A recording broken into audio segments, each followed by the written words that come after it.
오늘은 읽은 사도행전 10장 말씀을 통하여 성령과 능력을 부어주소서라는 제목으로 함께 은혜를 나누도록 하겠습니다. 우리는 같은 세상을 삽니다. 여기 있는 분들 다 같은 세상을 살죠. 그런데 각 사람의 살아가는 모습을 보면요, 다 다른 세계를 살아요. 다른 세계를. 이웃사랑 나눔 잔치하면서 들었던 충격적인 얘기는요, 아니 금호동에 20년 30년 살면서 금호중앙교회가 여기 있는지를 처음 알았다는 거예요. 그럼 어떻게 그런 일이 있을 수 있죠? 아니 금호동에 20년 30년 사는데 금호중앙교회가 여기 있는지 처음 알고 금호중앙교회를 처음 와봤다는 거예요. 어떻게 그 일이 가능한가 생각하는데, 이렇게 딴 세계에 살면, 신앙의 눈으로 보지 않으면요, 교회가 어디 있는지 잘 몰라요. 교회가 어딘지 잘 몰라요. 그러니까 각자가 살아가는 세계가 다르다는 거죠. 오늘 엘리베이터에서 어떤 한 권사님이, 목사님 얼굴 보니까 살이 좀 빠지신 것 같아요. 제가 살 빠졌다는 얘기가 제일 듣기 좋은 칭찬이거든요. 권사님 그래요? 그랬더니 권사님이, 목사님 살 빠지면 안 돼요. 혹시 성도님들 저 살 빠지지 말게 해달라고 기도하고 있는 건 아니시죠? 그래서 살이 안 빠지나 봐요. 우리 박신강 목사님이 살을 많이 뺐잖아요. 그러니까 어떤 분들은 목사님 살 빠지니까 너무 보기 좋아요. 어떤 분들은 목사님 살 빠지면 안 돼요. 살 빠지니까 보기 안 좋아. 나이 드신 우리 권사님들이 주로 그러시죠. 목사님들이 이렇게 좀 후덕하게 살찌고 이런 모습을 이제 좋아하시는 권사님들이 갈등이에요. 살을 빼야 되는지 말아야 되는지. 그러니까 우리가 살아가는 세계가 이렇게 다 달라요. 관심에 따라서 어떤 분은 살 빠지는 게 좋아 보이는 세계에 살고, 어떤 분은 살 빠지지 않고 반대가 좋아 보이는 세계에 살고. 여러분, 오늘도 교회 올 때 조금 길이 막혀서 힘들게 오신 분들이 있을 수도 있는 것 같아요. 11월에만 해도요, 서울에서 벌써 3번째 마라톤 대회가 열렸어요. 마라톤의 세계에 살고 있으신 분들은요, 요즘 날씨도 좋고 평일에 하면 직장 가느라고 참석을 못 하는데 주일에 마라톤 하니까 너무 좋다는 거예요. 또 주중에 서울로의 종로 시찰에 있는 어떤 목사님 만나는데 정말 너무 힘들다는 거예요. 왜냐하면 성도들이 주일날 오는데 교통 통제를 맨날, 거기가 이제 종로 광화문 이쪽이 이제 주로 교통 통제하잖아요. 그러니까 성도들이 맨날 교회에 오는데 길 막아놓고 늦고, 막 순서를 맡았는데도 막 시간 못 맞춰서 막 오고 막 이런 일들이 있어서, 마라톤의 세계에 있는 분들은 마라톤이 많이 열리면 좋고, 우리처럼 주일에 예배 드리는 분들은 주일에 마라톤 열리면 너무 싫고. 그래서 제가 한번 찾아봤어요. 저는 이제 마라톤 잘 모르거든요. 근데 우리나라에 올해에 몇 개 마라톤이 있는지 보니까요, 여러분, 전국에 250개 정도 마라톤 대회가 열렸더라고요. 250개. 제가 전혀 몰랐어요, 몇 개나 열리는지. 근데 설교 준비하고 막 하면서 얼마나 열리나 보니까 250개나 열리더라고요. 이건 제가 전혀 몰랐던 세계거든요. 야, 이게 마라톤 좋아하는 사람이 이렇게 많구나.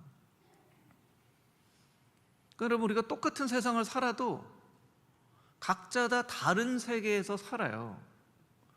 여러분, 오늘 본문의 말씀, 베드로도요, 예수님 만났죠, 믿었죠, 예수님 따르는 제자의 삶을 살았죠. 또 사도행전 2장의 성령의 충만함까지 경험을 했지만 선교하고는 조금 다른 세계에 살았어요. 선교에 대한 문이 열리지 않았어요. 그러니까 유대인들에게 복음 전하는 것은 이해가 됐지만, 이방인들에게 복음 전한다는 이 선교의 세계가 꽉 막혀 있는 거예요. 여러분, 우리도 마찬가지입니다. 신앙생활 열심히 하지만 나의 삶 가운데 어떤 세계는 막혀 있는 세계가 있고, 어떤 세계는 열려져 있는 세계가 있어요.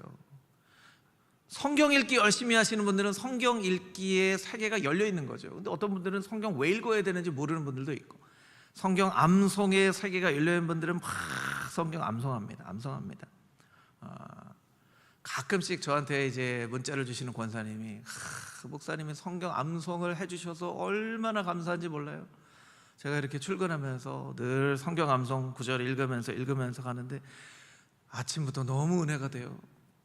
그런 분도 있고, 어떤 분은 말할까 말까 하다가 목사님 성경 암송 그거 꼭 해야 돼요 이런 분도 있고, 예. 신앙생활 다 열심히 하시는 분들이에요. 근데 이제 세계가 열려지고 닫혀지고, 어떤 분들은 봉사의 기쁨을 아는 세계를 아는 분들이 있고 또 모르는 분들이 있고, 각자의 세계가 다 다르다는 거예요. 오늘 말씀을 통해서 나의 신앙의 삶 가운데는 어떤 세계의 문이 아직 닫혀 있는가, 그것을 우리가 한번 돌이켜보고, 하나님 나의 신앙에 성령님으로 말미암아 여러 많은 세계가 열려지는 은혜가 있게 해 주옵소서. 오늘 말씀을 통해서 큰 은혜를 받게 되기를 주님의 이름으로 축복합니다. 오늘 읽을 말씀 가운데 34절, 35절에 있는 말씀을 같이 한번 다시 읽어보도록 하겠습니다. 34절, 35절 말씀입니다. 시작. 베드로가 입을 열어 말하되 내가 참으로 하나님은 사람의 외모를 보지 아니하시고 각 나라 중 하나님을 경외하며 의를 행하는 사람은 다 받으시는 줄 깨달았도다. 아멘.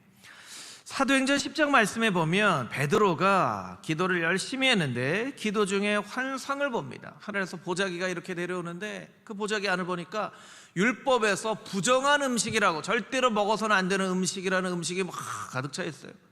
근데 음성이 들립니다. 베드로야, 이거 먹어라. 베드로가 안 됩니다. 이거 율법에 먹으면 안 된다고 금지한 음식 아닙니까?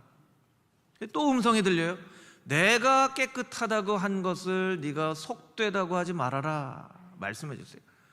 그런데 이 환상을 3번이나 봐요. 베드로가 3번이나. 그러니까 참 베드로도 대단하고 하나님도 대단하세요. 베드로가 왜 대단합니까? 하나님이 말씀해도 내 생각에는 아닌 것 같아요. 하나님 안 됩니다. 예수님이 이제 십자가에 못 박히시고 인간의 죄를 구원하시는 그 구원 사역을 말씀하시는데 베드로가 안 됩니다. 주님, 절대로 그런 일을 일어날 수 없습니다. 그 예수님이 뭐라고까지 말씀하세요? 사탄아 물러가라, 이렇게까지 말씀하시잖아요. 근데 베드로가 얼마나 대단하면요, 사탄아 물러가라 했는데도 상처도 안 받아요. 우리 같으면 막 상처받아서 막 그럴 텐데 베드로는 막 절대로 안 됩니다.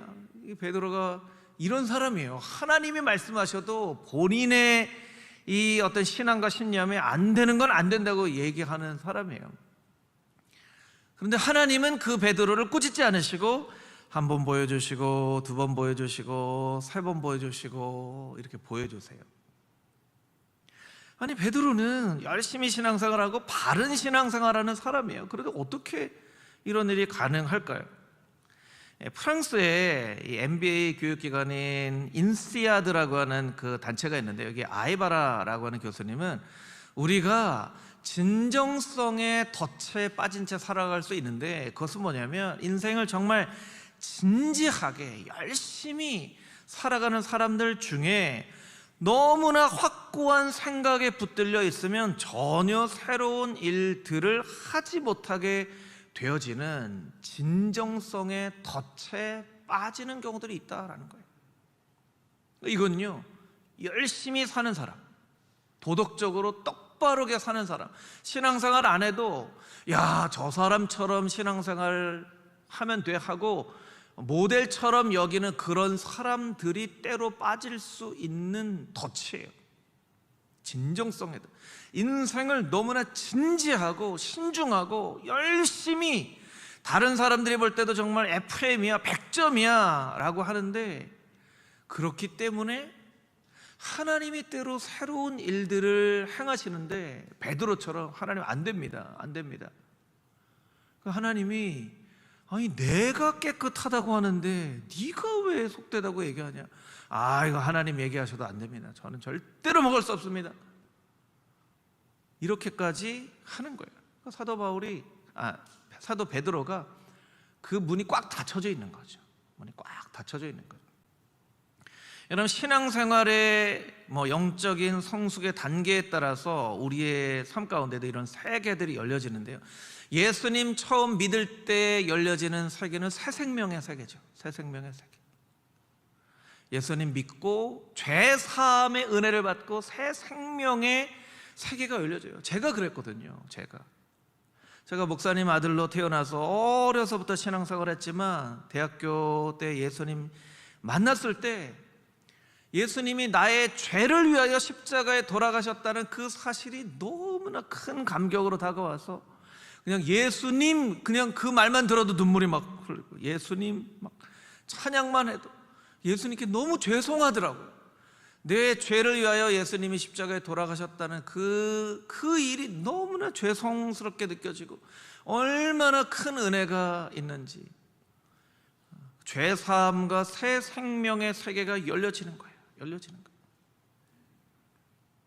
그리고 열심히 성경을 읽으니까요, 예수님께서 십자가의 죽음을 이기시고 부활하셨다, 영원한 생명을 우리에게 생명으로 주셨다, 영생을 깨달아 알게 됐어요. 영원히 사는구나, 이 땅의 삶이 끝이 아니구나, 영원한 삶을 사는구나.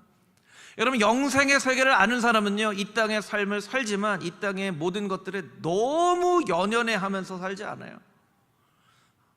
잘 되면 좋고, 하지만 우리는 이 땅에서 영원히 살 게 아니기 때문에 영원한 생명을 꿈꾸는,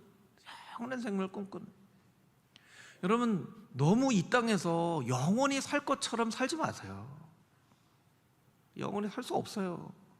너무 이 땅에 있는 것들에 막 연연해하고, 너무 연연해하고 고민하고 하니까 막 병도 생기잖아요. 막 우울증도 생기고 공황장애도 생기고, 너무 연연해하니까 때로는 한 발자국 물러서서 하나님 잘 되면 너무나 좋지만 모든 것이 다 하나님의 은혜 가운데 있습니다. 저는 영원한 생명을 늘 묵상하며 살겠습니다 하고 이렇게 한 발자국 물러나서 살아갈 수 있는 사람들이 부활의 소망을 가지며 살아가는 사람이에요. 여러분, 부활의 소망을 가지고 영생을 바라보며 살아가는 여러분 모두가 되시기를 주님의 이름으로 축복합니다. 아멘. 우리가 너무 이 땅에 영원히 살 것처럼 매일매일을 살아요. 여러분, 사도행전 2장의 성령 충만의 사건을 경험하고 나서는요, 부흥과 능력의 세계가 열립니다. 아니, 전도하려고 했던 게 아니에요. 그냥 예수님이 어떤 분인지를 선포했는데 성령의 충만함이 임해서 3,000명이 새가족반에 등록을 했어요. 여러분, 3,000명의 새가족반에 등록하는 것도요, 그게 참 좋은 일만은 아니에요. 그렇죠? 3,000명이 새가족반에 오면 어떻게 했어요? 여러분, 금호중앙교회 3,000명의 새가족반에 오는 거 여러분 좋으시겠어요? 안 좋으시겠어요? 여러분, 좋으세요? 안 좋으세요? 3,000명이 막 갑자기 한 주간에 오면 여러분, 앉을 자리도 없고 막 이럴 텐데, 막 앉을 자리도 없고 밥도 못 먹고 막 주차도 안 되고 막 할 텐데, 생각해 보면요, 야, 이것도 참 쉽지만은 않은 일이다. 근데 그게 마음 먹은 거로 되는 게 아니에요. 하나님이 은혜를 베풀어 주시면 막 사람들이 오는 거예요. 능력이 나타납니다. 매를 때리고 예수님 전하지 마라 그러면 좀 겁낼 줄 알았는데, 사도행전에 보면 예수님 때문에 매 맞는 것을 기뻐했다는 거예요. 여러분, 제일 무서운 사람이 어떤 사람이에요? 매 맞는데 웃는 사람. 제일 무서운 사람이죠. 매를 막 때리는데 하하하하 더 때려줘서, 이 사람 너무 무섭잖아요. 그런 사람 보면 여러분 빨리 피하세요.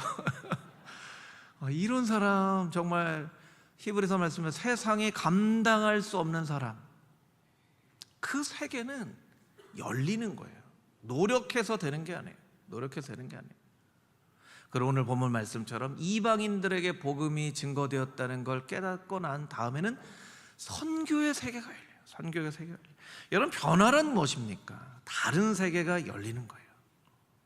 변화라는 말이 좀 우리에게 추상적인 개념으로 다가와요. 그러니까 여러분, 나를 좀 변화시켜 주십시오 하고 기도할 때 하나님, 새로운 세계가 열리게 하십시오. 기도의 세계가 열리게 하시고, 찬송의 세계가 열리게 하시고, 말씀의 세계가 열리게 하시고, 봉사의 기쁨을 누리는 세계가 열리게 하시고, 신앙생활 했지만 여러분 정말 감격과 눈물로 예배를 드리는 사람도 있고요, 어릴 때부터 예배를 드렸기 때문에 그냥 특별한 감동 없이 예배를 드리는 사람도 있어요. 물론 잘못됐다 이렇게 얘기할 수만은 없지만, 여러분 우리가 하나님 앞에 나와서 예배할 때 감격과 감동의 예배를 드리면 얼마나 기쁘겠습니까? 얼마나 기쁘겠습니까? 여러분 감격과 감동의 예배 드리시기 원하세요? 안 원하세요? 대답하기 싫으세요? 네. 여러분 누구 만나는데, 사람도 누구 만나는데 만나는 사람이 막 웃어요. 막 나를 만나는 거 너무 좋아하는 것처럼 막 웃어요.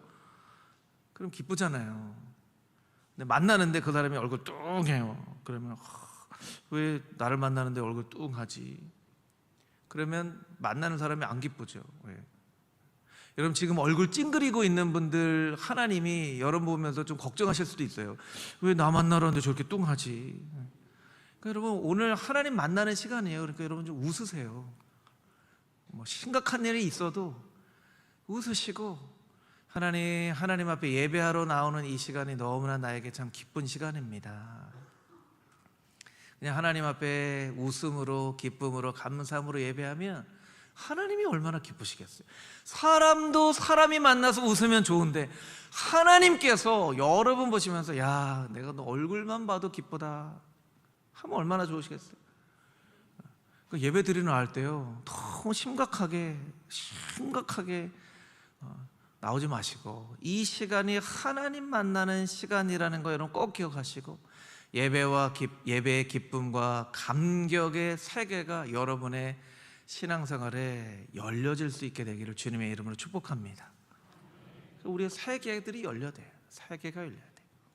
신앙생활하면서 여러 세계가 열려서 때마다 이른 비와 늦은 비를 주셔서 이스라엘 백성들을 인도하셨던 하나님의 그 인도하심이 이번 주에도, 이번 달에도, 올해에도 하나님 인도하시니 참 감사합니다. 그렇게 새로운 열려진 세계 안에서 감사와 기쁨을 누리며 살아가는 금호중앙의 모든 성도님들이 다 되시기를 주님의 이름으로 축복합니다. 아멘. 36절에서 43절 말씀인데요, 말씀이 좀 길어요. 그러니까 다시 읽지는 않고 제가 설명을 드릴 텐데, 이제 베드로가 고넬료 집에서 보내온 하인들의 인도함을 받고 고넬료의 집에 갑니다. 그런데 오늘 34절부터 읽었지만 바로 앞 구절에 있는 29절에 보면 베드로가 고넬료에게 뭐라고 물어보는지 아세요? 무슨 일 때문에 나 불렀습니까? 이렇게 얘기합니다. 여러분 이게 고넬료가 부른 게 아니라 성령님께서 인도하신 거죠. 근데 베드로는 아직 몰라요. 이게 고넬료가 불렀다고만 이야기하고 있어요. 생각하고 있어요. 그러니까 고넬료가 이게 사실은 제가 부른 게 아니고요, 제가 기도하는데 흰 옷을 입은 어떤 한 사람이, 저는 이게 예수님이실 거라고 생각해요. 흰 옷을 입은 어떤 한 사람이 저기 가면 베드로라는 사람이 있는데 베드로를 좀 초청해서 데려와라. 그래서 제가 모시러 간 겁니다 했더니 그때 베드로의 눈이 열려지는 거예요. 그때 베드로의 눈이 열려지고 베드로가 설교를 합니다. 근데 사실은 설교를 하려고 한 게 아니라, 오늘 저는 설교를 위해서 준비를 하고 설교를 했지만 베드로는요 자기 안에 있는 신앙을 그냥 고백하는 거예요. 사도행전에 보면 베드로의 설교가 몇 차례 등장을 합니다. 사도행전 2장 말씀에 보면 성령 충만함을 경험하고 나서 베드로가 설교합니다. 3장에 보면 성전 미문에 앉아있는 날 때부터 안진뱅이 된 사람을 능력으로 일으켜 세우고 또 설교를 합니다. 4장에는 재판을 받을 때 그 재판석 앞에서 설교를 합니다. 그런데 여러분 2장, 3장, 4장, 10장에 베드로의 설교를 보면요, 표현은 조금 다르지만 내용이 똑같아요. 이 마치 베드로가 설교 준비한 것처럼. 아니 베드로는 설교 준비했을 리가 없어요. 근데 설교를 준비한 것처럼 똑같이 말해요. 이건요 베드로 안에 신앙의 고백이 잘 정리가 되어 있다는 거예요. 잘 정리가 되어 있다는 거예요. 여러분 신앙생활을 오래 하면요 정리가 되어 있어야 돼요. 정리가 돼 있어야 돼요. 수요 성경대학에서 교리와 역사와 성경을 번갈아가면서 계속 강의를 하는 목적은요, 오래 신앙생활 하신 분들에게 신앙을 정리하게 하려고. 하나님은 어떤 분이십니까? 하면 하나님에 대해서 그래도 정리된 부분을 이야기할 수 있고, 예수님은 어떤 분이십니까? 예수님에 대해서 말할 수 있어야 되고. 신앙생활을 오래 했는데요, 정리가 하나도 안 돼 있어요. 여러분, 집에 가면 집이 그래도 나름 정리가 되어 있을 거예요. 정리가 돼 있을 거예요. 막 리모컨 냉장고에 들어가 있고 뭐 그런 분 없잖아요. 리모컨 냉장고에 들어간 분 없고, 막 김치찌개 끓이려고 하는데 옷장에서 막 김치 찾고 이런 분 없잖아요. 김치는 냉장고에 있고, 리모컨은 텔레비전 앞에 놓여져 있고, 옷은 옷장에 들어가고, 신발은 신발장에. 여러분, 다 정리를 해놓고 살면서도 신앙생활을 하는데 정리가 안 돼 있는 분들이 너무나 많아요. 그래서 물어보면 대답을 못해요. 그러니까 제가 자꾸 설교 시간에 물어보면 대답을 잘 못하시잖아요. 대답을 안 하시고 못하시고. 그래도 제가 계속 물어봅니다, 여러분. 제가 계속 물어봐요. 그러니까 물어볼 때 목사님 왜 이렇게 물어봐 생각하지 마시고, 물어볼 때마다 내가 오늘 하나씩 정리를 해나가야지, 이렇게 생각하고 정리를 해나가세요. 신앙생활에 정리가 돼 있어야죠. 베드로는요, 자기 신앙 고백에 정리가 돼 있어요. 그런데 여러분, 놀라운 사실은요, 베드로가 신앙 고백을 어떻게 정리하냐면, 정리를 제가 조금 했어요. 여러분들이 말씀을 보면서 읽는 것보다 조금 더 이해하기 쉽게 자막을 보여주시면, 36절에 예수님은 하나님의 보내심으로 이 땅 가운데 오셨습니다.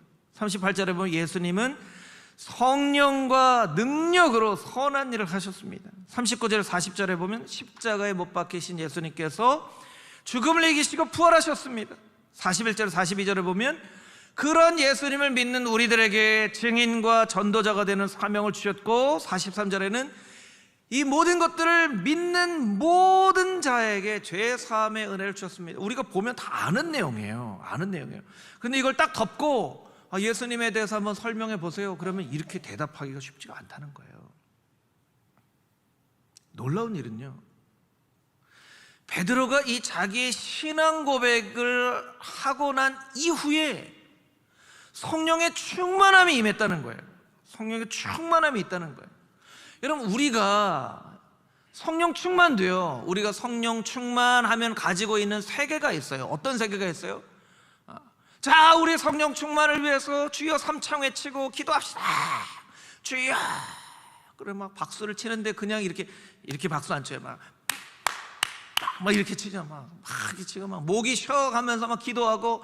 옛날에는요, 우리 옛날 기억나지만 북을 막 쳤잖아요. 북을 북도 치고. 왜냐하면 우리 감정을 더 간절함을 하기 위해서 막. 이게 이제 우리가 보통은 성령 충만 받는 비결이라고 생각하는 그림이에요. 우리 예전에는 막 기도원에 많이 갔었잖아요. 기도원에 가면 기도원 원장님들이 성격이 굉장히 까다로운 분도 많고요, 어떤 경우는 굉장히 카리스마를 넘어서 막 혼내고 때로는 욕하는 분들도 있어요. 이 기도원의 개들도 방언을 한대 이러면서 막 들으면 상처받는 얘기잖아요. 근데 상처를 안 받고 이게 도전이 돼서 막 방언으로 어떻게든 방언을 은사 받으려고 막 하고 그랬던 때 여러분 기억나시죠? 사실 그렇게 말하면 안 되는 거지만, 그렇게라도 방언의 은사 받으려고 막. 이게 이제 우리가 성령 충만하면 가지고 있는 세계인데, 여러분 베드로는요, 오늘 보니까 통성기도 안 했더라고요.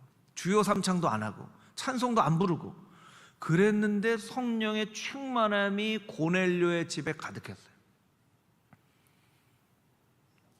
이것도 또 우리가 가지고 있는 나름대로의 어떤 세계관이에요. 이렇게 해야 성령 충만을 받는다. 아니요, 성령 충만하면요, 언제 어느 때 우리의 삶 가운데 임할지는 몰라요. 아모스 선지자는 뽕나무를 재배하는 농부였는데 그냥 밭에서 일하다가 성령 충만함 받고 사도로 부르시면 받았어요.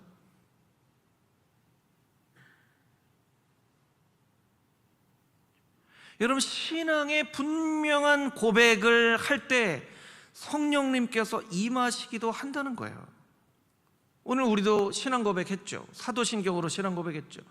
사도신경 신앙 고백한 대부분의 성도님들이 예배 순서기 때문에 신앙 고백했을 경우가 많아요.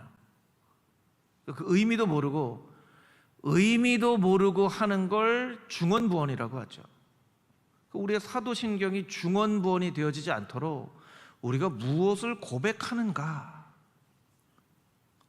여러분, 사도신경 우리가 고백하고 성령 충만이 임할 수도 있다는 거예요. 오늘 본문의 말씀으로 보면요, 성령이 언제 어떤 때에 우리의 마음 가운데 임할지 모릅니다. 그럼 우리는 어떻게 됩니까? 준비를 하고 있어야죠. 언제 어떤 때 성령 충만함의 은혜가 우리의 삶 가운데 임할 줄 모르니까 우리는 늘 준비하고 있어야 돼요.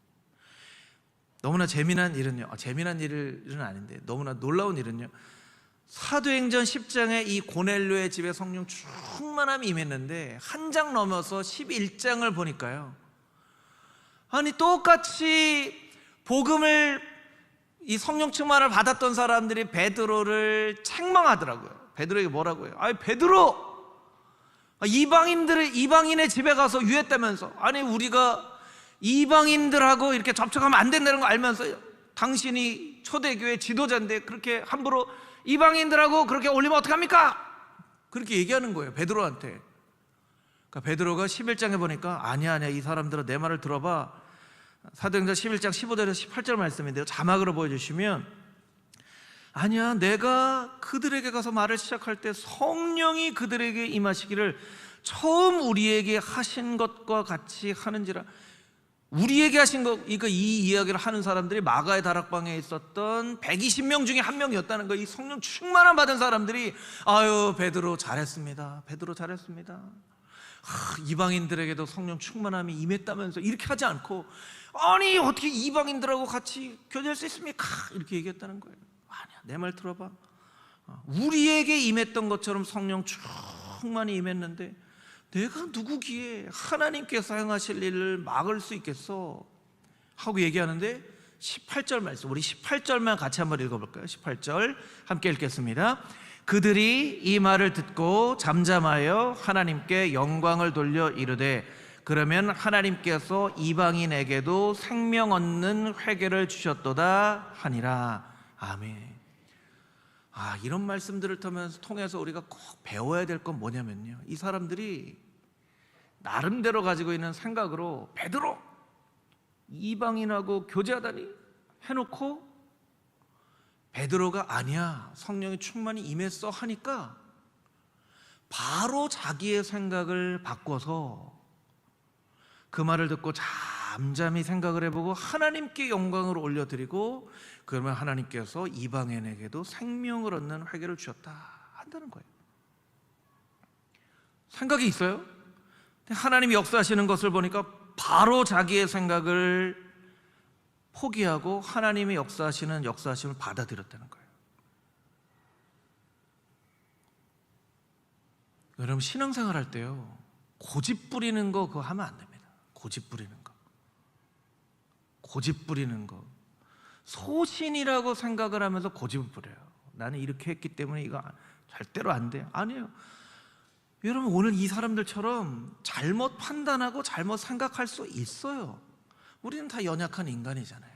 우리는 다 언제든지 잘못 생각하고 판단할 수 있습니다. 그런데 하나님이 역사하심을 보여주시면요, 20년 30년 가지고 있었던 생각도 바로 내려놓고 하나님이 이방인들에게도 복음을 전하시는군요 라고 그렇게 생각을 바꿀 수 있어야 된다는 거예요. 성령 충만함의 은혜를 받는 사람들의 역사예요. 여러분, 성령님은요 선물로 우리에게 주시는, 하물며 악한 자라도 자녀들에게 좋은 것을 줄 줄 알거든 구하는 너희에게 하나님께서 성령을 선물로 주시지 않겠느냐. 여러분, 선물 받는 거 좋으세요? 싫으세요? 좋죠. 선물 받기 싫다, 나는 선물, 목사님 세상에서 제일 싫은 게 선물이에요, 뭐 이런 분 없으시죠? 여러분 다 선물 받게 되기를 주님의 이름으로 축복합니다. 하나님이 선물 주신다는 거예요. 받으면 돼요. 준비하고 있으면 돼요. 하나님 선물을 주시옵소서. 성령 충만의 선물을 주시옵소서. 나의 인생 가운데도, 나의 가정 가운데도, 나의 자녀들에게도, 자녀 손들에게도, 금호 중앙교회에게도 성령을 선물로 주시옵소서. 우리가 간절한 마음으로 간구하면 하나님께서 우리 인생 가운데, 가정 가운데, 금호 중앙교회 가운데 성령을 선물로 주시는 놀라운 은혜가 있게 되기를 주님의 이름으로 축복합니다.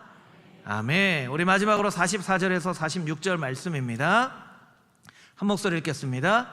베드로가 이 말을 할 때에 성령이 말씀을 듣는 모든 사람에게 내려오시니 베드로와 함께 온 할례받은 신자들이 이방인들에게도 성령 부어주심으로 말미암아 놀라니 이는 방언을 말하며 하나님 높임을 들음이로라. 아멘. 이 고넬료의 집에 있는 사람들이 방언을 말하면서 막 하나님을 높여드려요. 와, 성령을 주시는구나. 깜짝 놀랐다는 거예요. 베드로는요, 하나님이 어떻게 역사하실지 알지 못한 채 고넬료의 집에 갔어요. 그리고 고넬료의 집에 가서 하나님이 성령을 어떻게 부어주시는지를 경험을 합니다.